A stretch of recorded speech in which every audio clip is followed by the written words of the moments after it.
2025-yil iyun oyida proksi qarama-qarshilik ochiq to'qnashuvga aylandi. Isroil zarba berdi, Eron yuzlab raketa va dronlar bilan javob qaytardi. AQSh ham jarayonga qo'shildi. Bu endi bilvosita urush emas, balki ochiq strategik to'qnashuv edi. Lekin asosiy savol boshqa joyda. 7-oktyabrdan keyin mintaqadagi kuchlar muvozanati o'zgardi. Eronning ittifoqchi kuchlari bir vaqtning o'zida bir nechta yo'nalishda bosim ostida qoldi. Resurslar bo'lindi. Muvofiqlashtirish qiyinlashdi.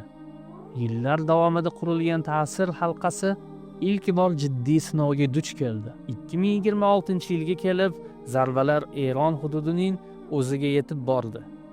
AQSh va Isroil to'g'ridan to'g'ri nishonlarga hujum qildi. Eron esa mintaqadagi Amerika bazalari va Isroilga to'g'ridan to'g'ri javob zarbalarini bermoqda. Bu oddiy keskinlashuv emas. Bu safar zarbalar Eronning boshini kesdi. Respublikaning rahbari Oyatulloh Xomenei va o'nlagan yuqori lavozimli shaxslar o'ldirildi.